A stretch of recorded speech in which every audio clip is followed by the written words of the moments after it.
Hello and नमस्ते, स्वागत है आपका डीएमएच अजय चैनल में। आज हम इस वीडियो में जानेंगे कि हम अपना बिजनेस कैसे बढ़ाएं और डिजिटल मार्केटिंग की हेल्प से ग्लोबल क्लाइंट तक कैसे पहुंचा जाए।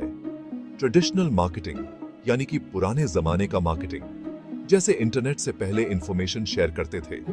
सोचो, अखबार, होर्डिंग्स और पैम्फलेट्स के बारे में। ये तरीके बहुत पुराने हैं।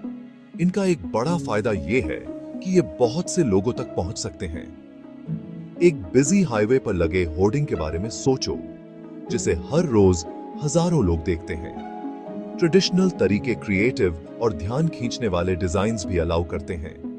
एक अच्छा डिजाइन किया हुआ होर्डिंग लोगों के दिमाग में अपनी छाप छोड़ सकता है, लेकिन ट्रेडिशनल मार्केटिंग महंगा हो सकता है। अखबारों या टेलीविजन पर एडवर्टाइज करने के लिए बड़ा बजट चाहिए होता है।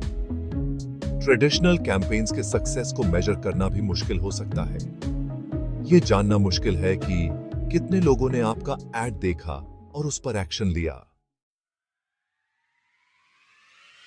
डिजिटल मार्केटिंग का मतलब है इंटरनेट के जरिए अपने ऑडियंस तक पहुंचना। इसमें वेबसाइट्स, सोशल मीडिया और ईमेल शामिल हैं। आज के डिजिटल वर्ल्ड में बिजनेसेस इसी तरह लोगों से कनेक्ट करते हैं। डिजिटल मार्केटिंग का एक सबसे बड़ा फायदा है कि ये लोगों के स्पेसिफिक ग्रुप्स को टारगेट कर सकता है।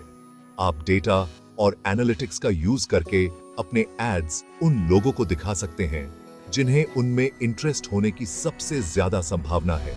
इसके अलावा डिजिटल मार्केटिंग बहुत ज्यादा फ्लेक्सिबिलिटी देता है और इसमें जल्दी से चेंजेस किए जा सकते हैं। हालांकि डिजिटल मार्केटिंग ओवरवेलमिंग हो सकता है, क्योंकि इसमें आपको नई टेक्नोलॉजीज और प्लेटफॉर्म्स के हिसाब से अडेप्ट करते रहना पड़ता है। इसके लिए लेटेस्ट ट्रेंड्स के साथ अप टू डेट रहना जरूरी है। इसके अलावा ऑनलाइन दुनिया बहुत क्राउडेड है और कंपटीशन में अलग दिखना मुश्किल हो सकता है। सेक्शन 4, ट्रेडिशनल वर्सेस डिजिटल, एक डिटेल्ड कंपैरिजन। चलिए ट्रेडिशनल और डिजिटल मार्केटिंग को सीधे कंपेयर करते हैं। ट्रेडिशनल मार्केटिंग की रीच बहुत ज्यादा होती है, लेकिन यह अक्सर जियोग्राफिकली लिमिटेड होता है। दूसरी तरफ डिजिटल मार्केटिंग ग्लोबल रीच देता है और स्पेसिफिक ऑडियंसेस को टारगेट कर सकता है। जब कॉस्ट की बात आती है तो ट्रेडिशनल मार्केटिंग ज्यादातर महंगा होता है। डिजिटल मार्केटिंग ज्यादा कॉस्ट इफेक्टिव हो सकता है। मेजरमेंट एक और की डिफरेंस है।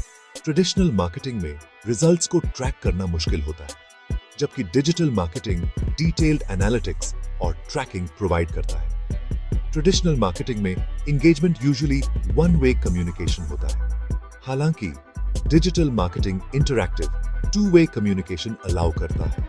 आखिर में फ्लेक्सिबिलिटी। ट्रेडिशनल मार्केटिंग कम फ्लेक्सिबल होता है और इसमें चेंजेस स्लो होते हैं। डिजिटल मार्केटिंग बहुत अडेप्टेबल होता है और इसमें जल्दी एडजस्टमेंट्स किए जा सकते हैं। सेक्शन 5, अपने लिए सही मार्केटिंग अप्रोच खोजना। तो कौन सा बेटर है, ट्रेडिशनल या डिजिटल मार्केटिंग? सच तो यह है कि इसका कोई एक जवाब नहीं है। यह आपके स्पेसिफिक गोल्स, ऑडियंस और बजट पर डिपेंड करता है।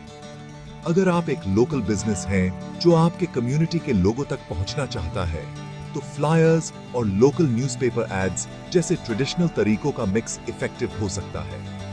लेकिन अगर आप एक यंगर, टेक savvy डेमोग्राफिक को टारगेट कर रहे हैं, तो डिजिटल मार्केटिंग बहुत जरूरी है। जरूरी यह है कि आप हर अप्रोच की स्ट्रेंथ्स और लिमिटेशंस को समझें और एक ऐसा मार्केटिंग स्ट्रेटजी बनाएं जो आपकी यूनिक नीड्स के हिसाब से सूटेबल हो। कभी-कभी ट्रेडिशनल और डिजिटल टैक्टिक्स को कंबाइन करने से एक पावरफुल सिनर्जी क्रिएट हो सकती है। याद रखें, किसी भी मार्केटिंग कैंपेन का सबसे इंपॉर्टेंट एस्पेक्ट है एक क्लियर और कंसिस्टेंट मैसेज डिलीवर करना जो आपके टारगेट ऑडियंस को रेजोनेट करे। अगर ये वीडियो आपको पसंद आया तो सब्सक्राइब कीजिए मेरे YouTube चैनल को और कमेंट करके मुझे बताएं कि मैं किस टॉपिक पे आपके लिए एक नया वीडियो बनाऊं से।